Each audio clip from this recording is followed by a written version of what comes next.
Good morning and welcome to News Hour on SOM TV, coming to you live from Jalingo, Taraba State.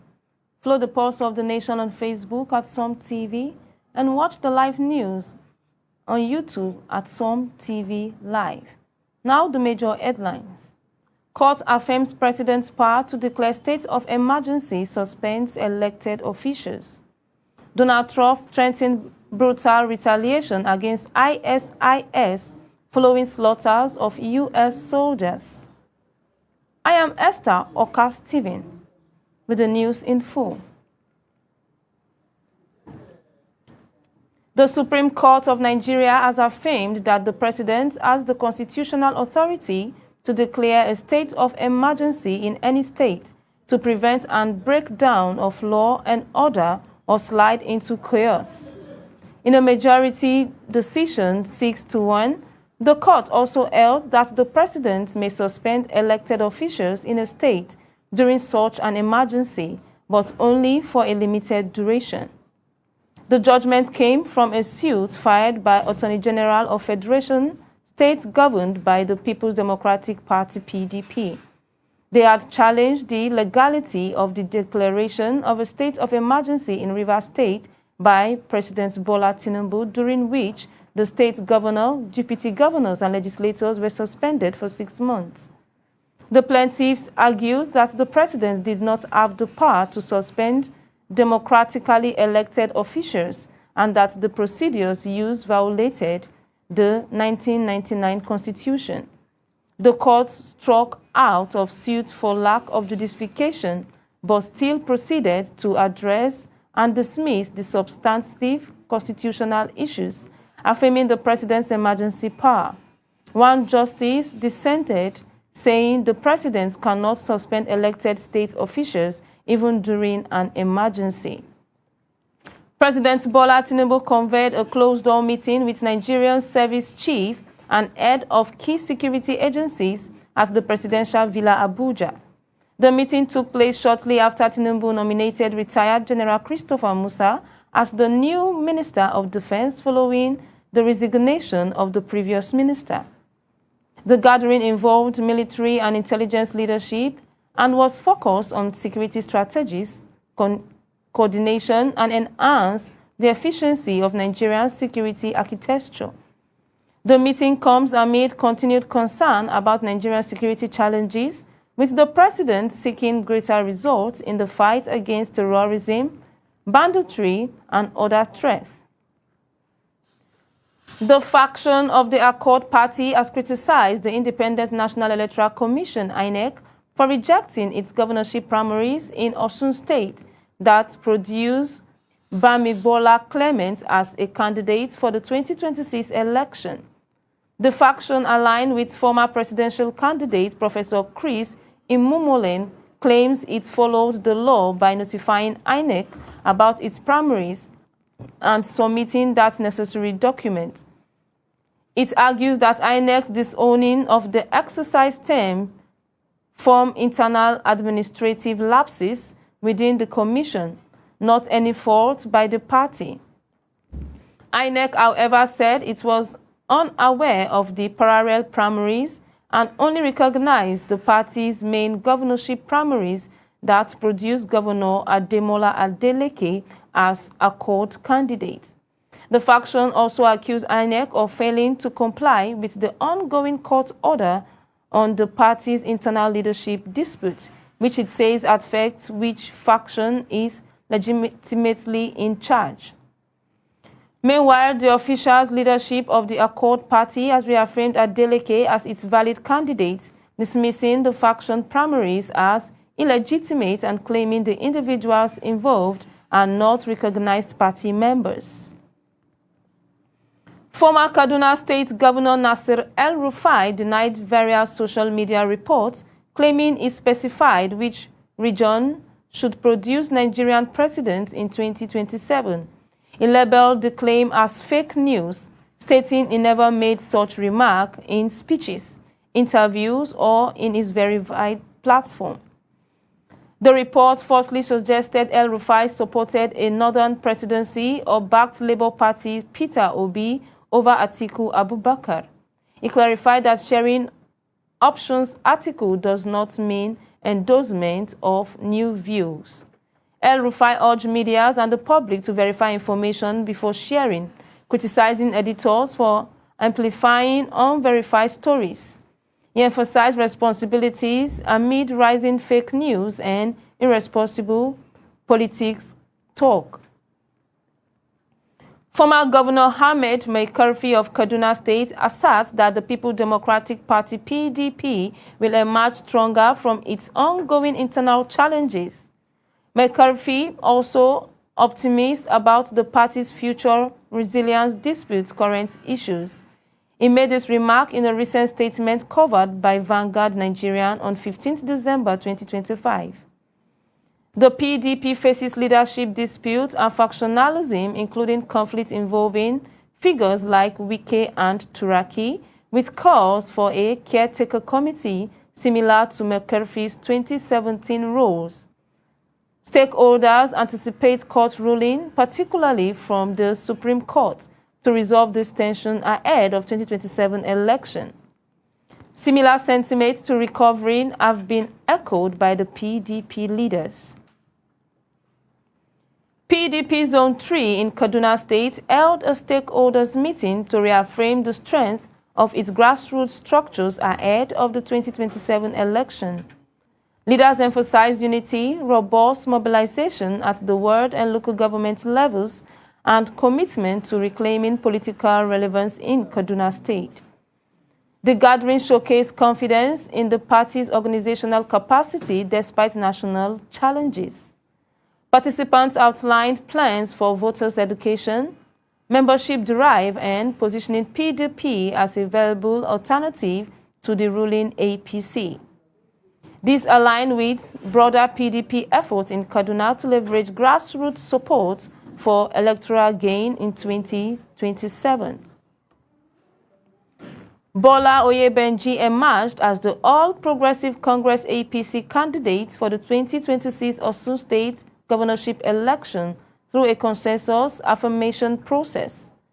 The primaries held in Osogbo saw other aspirants step doing the support, with overwhelming backing from PDP members. Ministers Oyetola, APC leader of Osun, affirmed the party's strong unity behind Oyebenji during a visit by the primary committee chaired by Edo Governor Monday Okpebholo. Oyetola highlighted recent growth, including defection from the other parties, positioning APC to reclaim the state. Oyebenji, former NIWA Managing Director and Osun Finance Commissioner, pledged to tackle poverty, hunger, education, and health care if elected. He thanked President Tinubu, Oyetola, and party leaders calling for cooperation to resolve the state's challenges.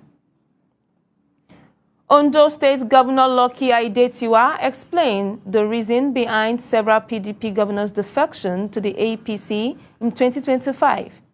He attributed the move to the PDP's internal leadership crisis and the benefits of aligning with the ruling party at the federal level. Governors like Sheriff Oboreviri of Delta State, Peter Umba of Enugu State, Dowie Duri of Bayelsa State, Abu Kefas of Taraba State, Seminalaye Fubara of Rivers State joined the APC after citing party instability and federal advantages.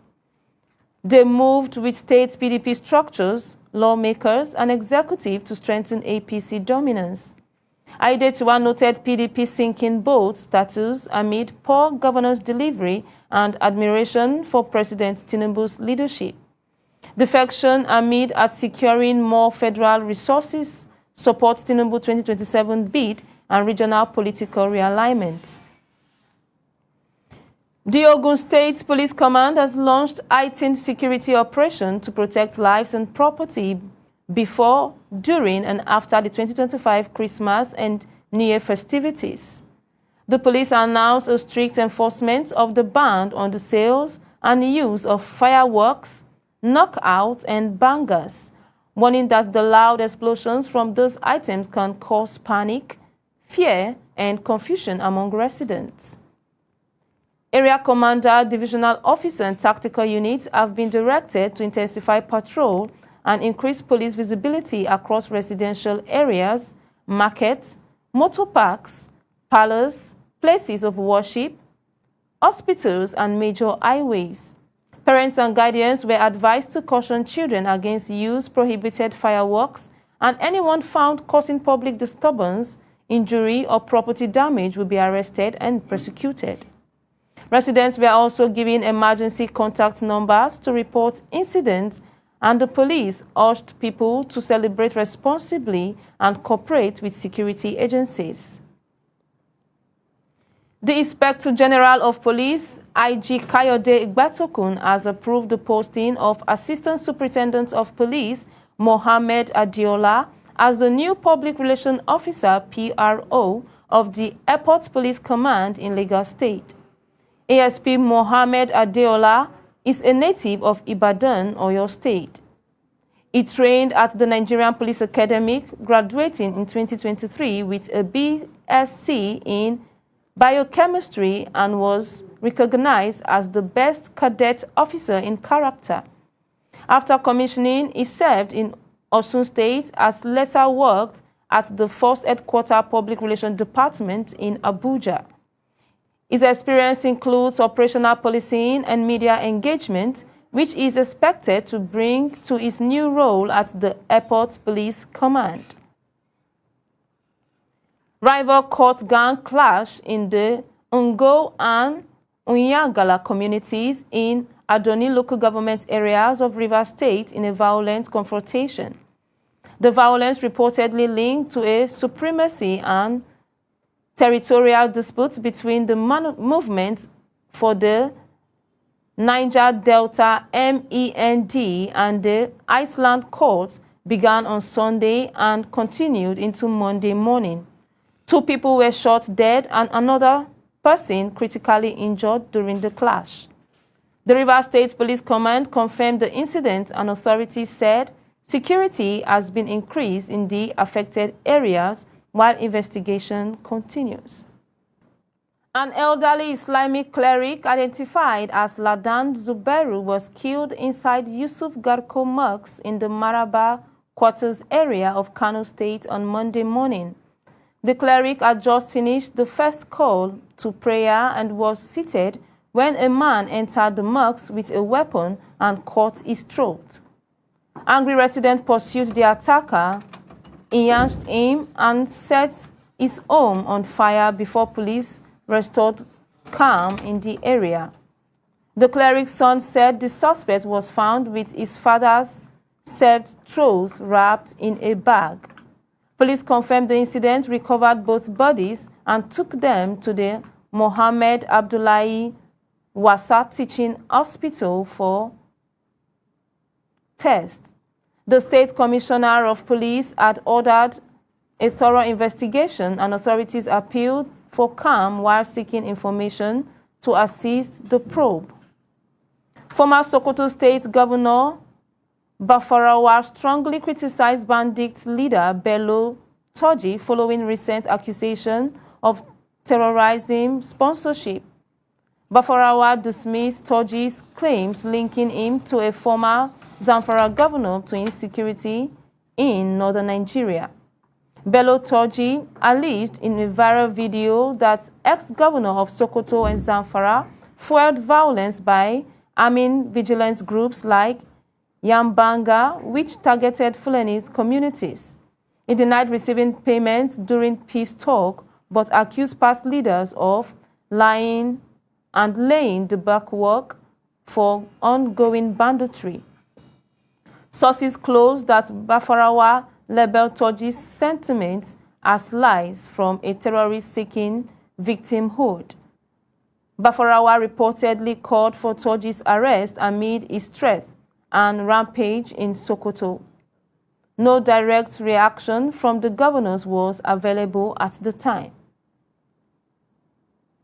The National Labour Congress (NLC) is mobilizing workers and civil society allies for a nationwide protest against worsening insecurity in Nigeria. The demonstration, now set for 17 December 2025, aims to pressure the government into decisive action. NLC cited rampant banditry, kidnappings, and school attack, including the November 17 abduction of 24 girls in Kebbi State, while security was withdrawn before ends. Leaders like Joe Jero emphasized insecurity, economic toll affecting investors and daily lives regardless of status. Affiliate and state councils received directives for full participation to highlight government lapses. Federal workers have placed support underscoring broad backing amid related issues like economic hardship and failing public services. NLC reaffirmed no retreat, viewing the protest as a collective voice for change. Southeast Security Forces rescued 15 kidnapped victims during proactive fighting patrol in recent operation. The successful mission highlighted ongoing efforts to combat kidnapping in the region. Troops attacked on December 11th and 13, 2025 follows distress reports about kidnappers' movement. They recovered arms, ammunition, and tools from suspected IPOB sites in areas like Anambra State, Ihiala. Those rescues from part of nation operations neutralizing terrorists and freed dozens more victims across zones. 11 illegal immigrants were also arrested and handed to authorities. Ondo State Chief Judge, Honorable Justice Modupe Dopeolu, released 287 inmates from correctional facilities across the state as part of a decongestion effort. The initiatives included granting amnesty to awaiting trials inmates and commuting sentences for 15 condemned prisoners from death by hanging to prison terms. An additional 20 inmates received amnesty in a related action. The actions underscores ongoing judiciary efforts to reduce overcrowding buildings on prior interventions like deploying magistrates for accelerated hearings at facilities such as Shagamu Correctional Center. The exercise aligns with broader goals to enhance justice delivery and human rights in Ogun State. The implementation of new tax laws in Nigeria, set to begin 1st January 2026, will ease compliance burden for taxpayers, according to Mohammed Shehu, chairman of the Revenue Mobilization Allocation and Fiscal Commission, RMAFC. The reform promised a more coherent and predictable fiscal environment by streamlining processes and reducing administrative hurdles.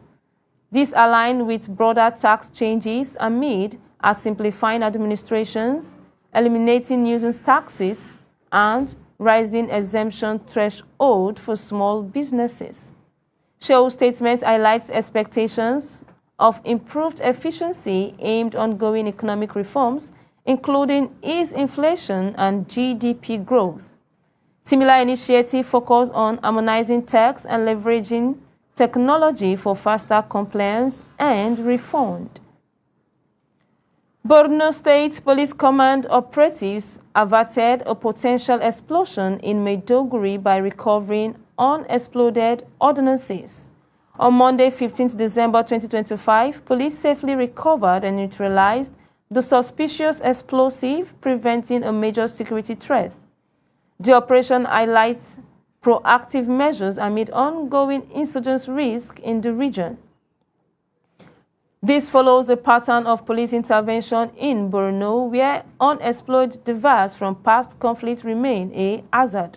No casualties occurred, underscoring effective vigilance in Maiduguri. The House of Representatives Joint Committee on Petroleum Resource, Downstream and Midstream has intervened in the escalating rift between Dangote refineries and the Nigerian midstream and downstream petroleum regulatory authorities. Chaired by Honorable Ikenga Imo Ogochinyere and Honorable Erin Okogi, the committee summoned Aliko Dangote's leadership for explanations following an emergency meeting on the growing tension threatening sector stability. They ordered both parties to halt media hostilities and public exchanges pending swift investigation and resolution. Tensions stem from mutual allegations, including Dangote's claim of corrupt acts such as $5 million spent on CEO Farouk Mohammed's children's education and accusation of inferior products from Dangote refineries. The intervention amid to safeguard post-subsidy supply and piercing amid border concerns like import license.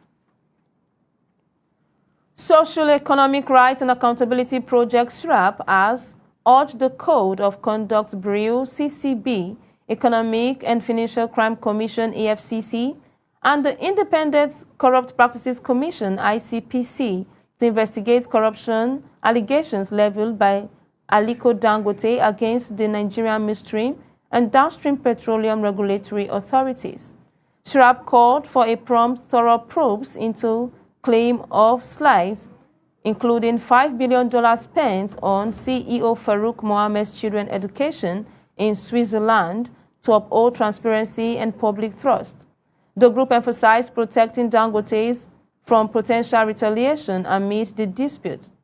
Dangote accused the economic sabotage through import licenses, favoring traders over local refining, prompting House of Representatives intervention earlier, stress persecuting any proven wrongdoing to data regulatory misconduct.